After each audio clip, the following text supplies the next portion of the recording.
Stock market को अब सिर्फ एक चीज का इंतजार है और वो है 4 जून का।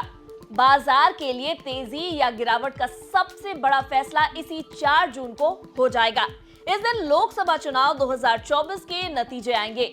हालांकि उससे पहले 1 जून को इन चुनावों की आखिरी 7वें चरण की वोटिंग होगी और उसी दिन शाम को वोटिंग खत्म होने के बाद शुरू हो जाएगा एग्जिट पोल्स का सिलसिला।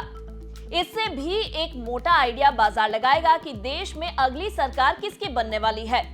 मार्केट के मन में इस वक्त 3 सवाल है। क्या नरेंद्र मोदी की अगुवाई में एनडीए एक भारी जीत हासिल करेगा, जिसमें बीजेपी अकेली ही बहुमत के आंकड़े से काफी होगी? दूसरा, क्या एनडीए को एक कमजोर बहुमत मिलेगा और मोदी तीसरे टर्म में भी पीएम बनेंगे? और तीसरा, कि क्या इंडिया गठबंधन ये चुनाव जीतेगा? इन 3 सिनेरियो पर ही बाजार इस वक्त चीजों को तौल रहा है। हालांकि शुरुआती 3 चरणों के दौरान कम वोटिंग परसेंट ने बाजार को परेशान कर दिया था, लेकिन इसके बाद बाजार का सेंटिमेंट बदला और एक तेज रैली बाजार में दिखाई दी है। तो क्या ऐसा लग रहा है कि अब बाजार पूरी तरह से इलेक्शन के नतीजों से बेपरवाह हो गया है? असल में जो आंकड़े दिखाई दे रहे हैं वो ये बता रहे हैं कि शायद बाजार चुनावों के नतीजों से मोटे तौर पर बेफिक्र है। इसे ऐसे समझिए कि 19 अप्रैल को वोटिंग के पहले चरण से अब तक सेंसेक्स 3,500 अंक से ज्यादा चढ़ चुका है। बाजार की इस रैली ने इन्वेस्टर्स की जेब में 26 लाख करोड़ रुपए की मोटी पूंजी डाल दी है। यानी 19 अप्रैल से लेकर 27 मई तक महज 1 महीने में ही 26 लाख करोड़ रुपए की तगड़ी कमाई हो गई है।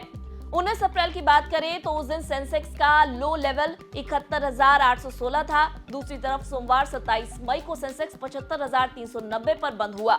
इस तरह से इसमें 3,570 अंक की तेजी आई है। 28 मई मंगलवार को भी बाजार में तेजी दिखाई दे रही है। शुरुआती कारोबार में सेंसेक्स 117 अंक और उछलकर 75,488 अंक पर कारोबार कर रहा था। दूसरी तरफ निफ्टी 48 अंक चढ़कर 22,980 अंक पर चल रहा था।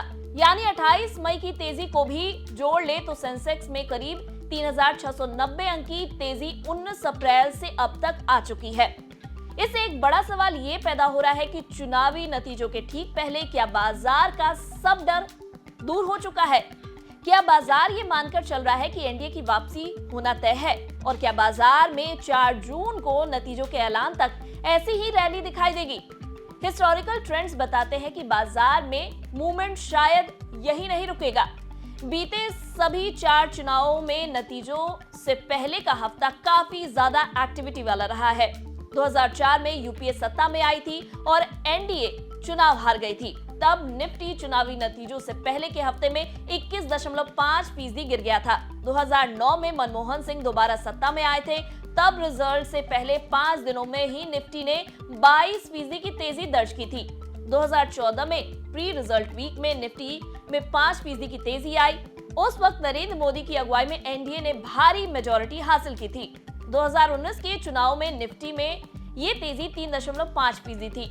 एक्सपर्ट्स का कहना है कि इस दफा के चुनाव में ऐसा लग रहा है कि बाजार इस उम्मीद को पहले ही भुना चुका है और बीजेपी 300 के करीब सीटें हासिल कर सकती है। हालांकि अगर बीजेपी को 280 से कम सीटें मिलती हैं तो इससे बाजार में तेज गिरावट आ सकती है। ग्लोबल ब्रोकरेज हाउस यूबीएस ने अपनी एक रिपोर्ट में चुनावी नतीजों को लेकर 4 सिनेरियो बताए हैं। यूबीएस ने उम्मीद जताई है कि बीजेपी अकेले ही मेजॉरिटी वाले नंबर ले आएगी। हालांकि उसने कहा है कि अगर किसी पार्टी को बहुमत नहीं मिल पाई तो बाजार में भारी अनिश्चितता पैदा हो सकती है और इसमें गिरावट आ सकती है। साथ ही अगर इंडिया गठबंधन को जीत मिलती है तो बाजार गिरकर 2014 के लेवल तक भी पहुंच सकता है। एक और ब्रोकरेज हाउस बर्नस्टर्न ने कहा है कि बीजेपी को 330 से 350 तक सीटें मिल सकती हैं। बर्नस्टर्न ने कहा है कि अगर ऐसा होता है तो निफ्टी इस साल ऊंचे सिंगल डिजिट या लो डबल डिजिट रिटर्न दे सकता है।